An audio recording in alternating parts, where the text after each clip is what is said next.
Welcome back. আগের introduction ভিডিওতে আমরা দেখেছি আমাদের লক্ষ্য হলো রিকগনাইসেন্সকে অ্যাকশনেবল ইন্টেলিজেন্সে পরিণত করা। আমরা আর পাজেলের আলাদা টুকরো খুঁজছি না। আমরা এখন সেই টুকরোগুলোকে জুড়ে একটা সম্পূর্ণ ছবি তৈরি করতে শিখব। এই কাজটি করার প্রধান উপায় হলো চেইনিং মাল্টিপল অপারেটরস।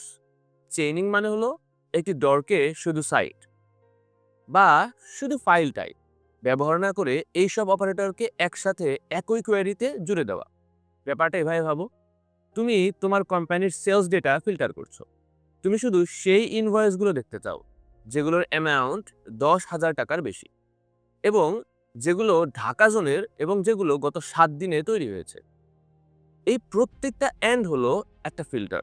ডর্কিংয়ে প্রত্যেকটা অপারেটর হলো একটা ফিল্টার। চলো একটা প্র্যাকটিক্যাল সিনারিও দেখি। মডিউল 2তে আমরা ফাইল টাইপ পিডিএফ দিয়ে কনফিডেন্সিয়াল ডকুমেন্ট খুঁজেছিলাম, কিন্তু এই ডরকে দিলে তোমার কোম্পানির হাজার হাজার পাবলিক পিডিএফ ফাইল চলে আসতে পারে, যেমন মার্কেটিং ব্রোশিওর বা ইউজার ম্যানুয়াল। এটা কাজের তথ্য না, এটা হলো নয়েজ। এখন আমরা ডরকে চেইন করে এই নয়েজ কমাবো এবং সিগন্যাল বাড়াবো।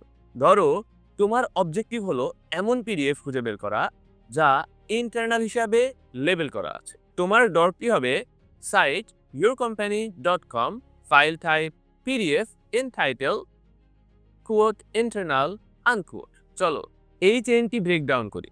সাইট yourcompany.com দিয়ে তুমি গুগলকে বললে শুধুমাত্র তোমার কোম্পানির ভেতরে খোঁজো। ফাইল টাইপ পিডিএফ দিয়ে তুমি বললে শুধুমাত্র পিডিএফ ফাইল দেখাও। ইনটাইটেল ইন্টারনাল দিয়ে তুমি বললে এবং শুধুমাত্র সেই সব পিডিএফ দেখাও যেগুলোর টাইটেলে ইন্টারনাল শব্দটি আছে। দেখলে, হাজার হাজার রেজাল্ট থেকে তুমি হয়তো মাত্র 5-10টি হাইপার স্পেসিফিক রেজাল্টে পৌঁছে গেলে। চলো এটাকে আরও অ্যাডভান্স লেভেলে নিয়ে যাই। মডিউল 3তে আমরা ইনটাইটেল কোড ইন্ডেক্স অফ আনকোড দিয়ে খোলা ডিরেক্টরি খুঁজেছি, আর মডিউল 2তে ফাইল টাইপ এসকিউএল দিয়ে ডেটাবেস ব্যাকআপ খুঁজেছি। এখন একজন অ্যাটাকার এই দুটোকে চেইন করে একটি মারাত্মক কোয়েরি তৈরি করতে পারে।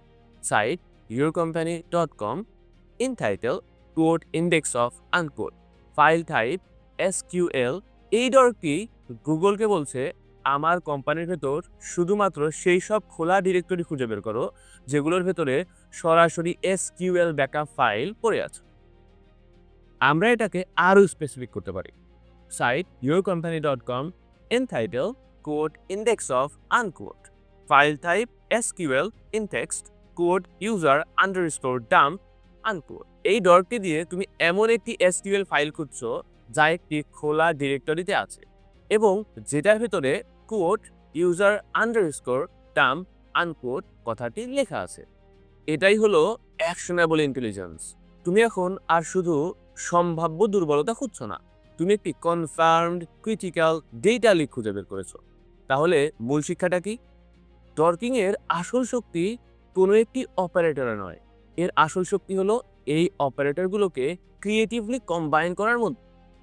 চেইনিং তোমার ডরকে একটি মাছ ধরার জালের বদলে একটি সার্জিক্যাল নাইফে পরিণত করে, যা দিয়ে তুমি লক্ষ লক্ষ রেজাল্টের ভিড় থেকে ঠিক তোমার প্রয়োজনীয় একটি ফাইলকে কেটে বের করে আনতে পারো। এখন যেহেতু আমরা জানি কিভাবে এই হাইপার স্পেসিফিক কোয়েরি তৈরি করতে হয়, আমরা কি এই ডর্ক চেইনিং কৌশলটি শুধু ফাইল খোঁজার বাইরেও ব্যবহার করতে পারি? আমরা কি এটা ব্যবহার করে একটি ওয়েবসাইটের পুরো স্ট্রাকচার বা টেকনোলজি স্ট্যাকের ম্যাপ তৈরি করতে পারি? পরবর্তী ভিডিওতে আমরা ঠিক এই বিষয়টি নিয়ে কথা বলব।